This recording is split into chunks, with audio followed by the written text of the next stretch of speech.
What is your daily bread? We pray most Sundays around here, give us our daily bread. That's still a real concern for some people, of course, real physical bread.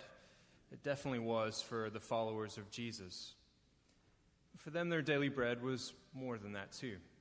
We might remember that when the people near Jesus prayed for daily bread, they were talking about, for them, sometimes a scarce commodity, something that was on their minds all the time. And if you've been around me for any length of time, you know that that's one of my favorite topics, the bread of antiquity. People like Herod Antipas dined on lovely, fluffy, white bread, baked daily, with their protein coming from several sources, including fish from the Sea of Galilee. Meanwhile, plenty of people who worked the land and the sea dined on ground-up fish paste consisting of the dregs from the fish processing industry, the first century equivalent of chicken McNuggets or the grisliest sausage but made out of fish bits, which to me makes it even grosser. A paste that was often used to soften brown barley bread. It was hard work, ripping a piece of bread and then softening it and grinding it. And let's be honest here, a detail that we may not often consider, but those that gathered at the lakeshore waiting for Jesus were not familiar with fixodent or fillings. Eating bread was necessary work, and it was tough work. Fish and bread is the meal of the people, and it is multiplied for them as an act of divine miracle, but it is also an act of divine defiance. Thanks to Karen for being flexible enough to go back to the prior 12 or 13 verses in Matthew 14. We see that Herod is dining with Herodias, his daughter, and others. They're having a party, and because Herod Antipas did things for show and was an aspirant king, always eager to please Caesar Augustus in Rome, always the kiss-up, kick-down kind of guy that he was, we might assume that if he's having a party, it's a pretty nice party with some good bread and plenty of nice fish, some good lean protein for the guests. And at that meal, Herodias asks for Herod to kill the John the Baptist after Herod promises her anything that she wants. And when I hear that episode, I'm reminded of a story that comes much earlier in the Bible, but the mighty warrior Jephthah in the book of Judges, who promises God that if he is given the power to defeat the Ammonites, he will sacrifice the first thing that comes out of his house when he goes home. He wins the battle, he goes home, and it is his daughter that emerges from the house. And Jephthah now remembers his promise and realizes that he's made an oath to God and he must kill his own daughter. And Jephthah cries out, "Alas, my daughter, you have brought me very low. You have become the cause of great trouble to me. For I opened my mouth to the Lord, and I cannot take back my vow."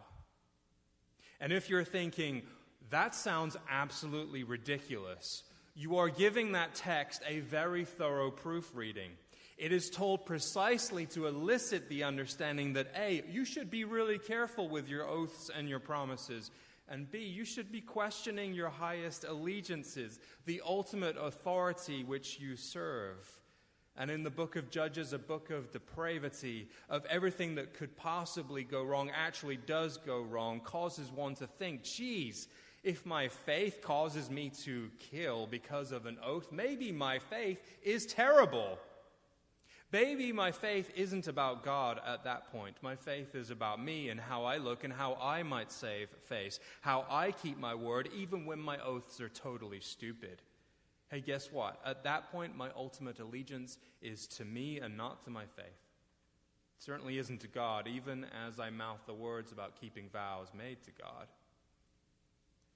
So Jews then hear of Herod keeping an oath to his daughter Herodias, and for any good and faithful person to the book, they hear about Herod Antipas, a figure loathed by most people in Israel at the time, and the light bulbs flicker on.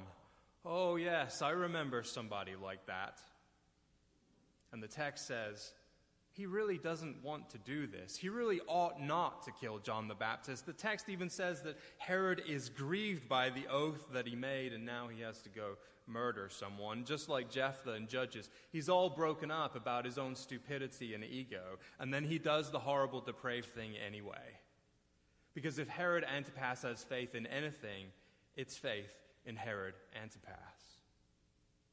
Jesus now hears this and retreats to grieve. It's upsetting to me to think that Jesus has become for us modern people an unemotional, unrelatable guy who did many amazing things, but is not a person like you or me, not a person who knew what it was to be heartbroken. Last week, one of my classmates, Drew, a Methodist minister named Hector, said he's never caught flack at his church quite like suggesting that when the disciples wake Jesus in the middle of the storm on the Sea of Galilee, Jesus is annoyed not just for their lack of faith, but also because he was probably in a really deep sleep, drool coming out of the side of his mouth. And we all hate coming out of a really deep, good sleep where we're dreaming great dreams. Jesus, the dreamer and the drooler, that is an image that some people do not want to handle. A person who did amazing things, but still a person. A person who we identify as Emmanuel, God with us, but still a person.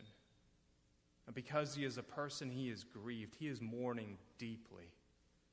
But unlike Herod, the text leads us to understand that Jesus is a whole self, not fighting his oaths and his ego, and so his mourning takes a different turn. No doubt he is in something of a deep state of anger at what Herod has done. Now, can you feel where he is in this story as he approaches the shore? Can you feel that? The bitterness and the sadness and the anger and the hostility that this egomaniac wannabe king has murdered a friend and a mentor, an inspiration and a cousin. And so his response. Now, when Jesus heard this, the text tells us, he withdrew from there in a boat to a deserted place, but when the crowds heard it, they followed him on foot. When he went to shore, he saw a great crowd, and he had compassion for them, and he cured their sick. It is a lovely story all by itself. But now this is a real story. In the face of all that has happened, Jesus responds how? He has compassion for them. Why are these people sick, the people that need healing? Lots of reasons, I'm sure. One need not speculate too deeply other than to wonder that maybe some people are sick and they're on the shore feeling unwell because of a lack of nutrition. How many people eating stale bread and fish-based are going to feel their best selves on a regular basis? What is the response to that if they know that Herod Antipas eats well and behaves the way that he does? There are a few options available to the people, of course, and I won't exhaust them now. They're basically do nothing and accept this reality, do nothing but rage privately, lead a violent revolution, lead a nonviolent rebellion that undermines the authority of the governing institution.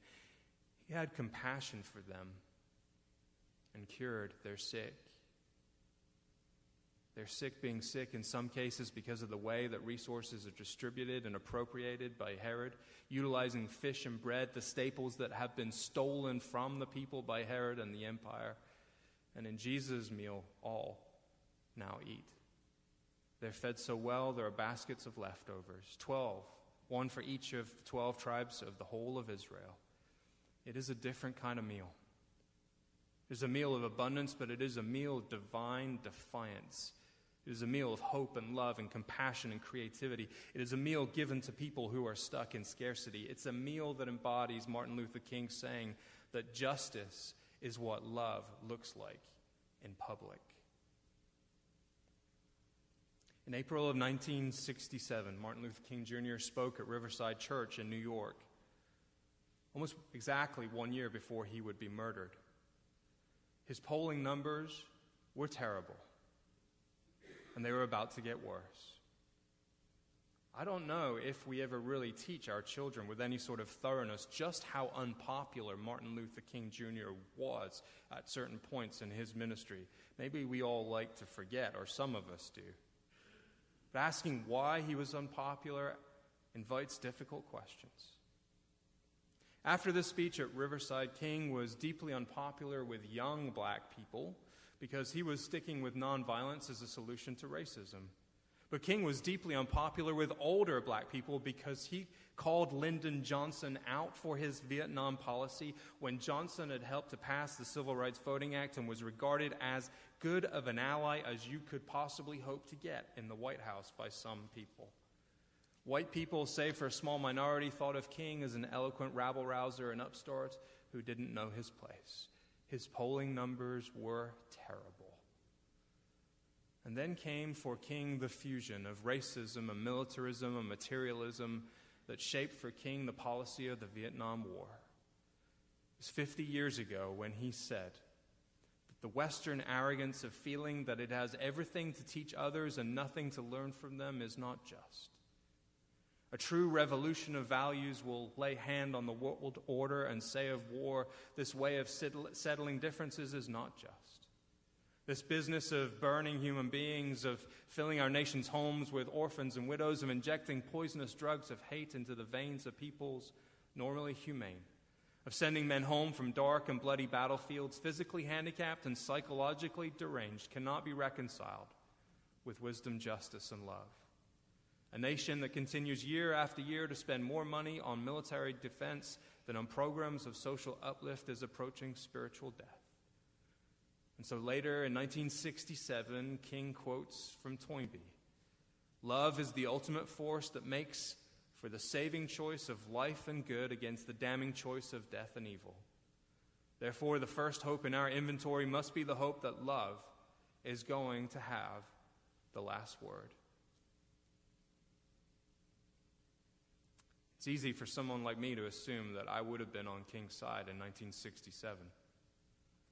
It's easy to believe that we would have been in the small minority who still believed in Martin Luther King Jr.'s outlook.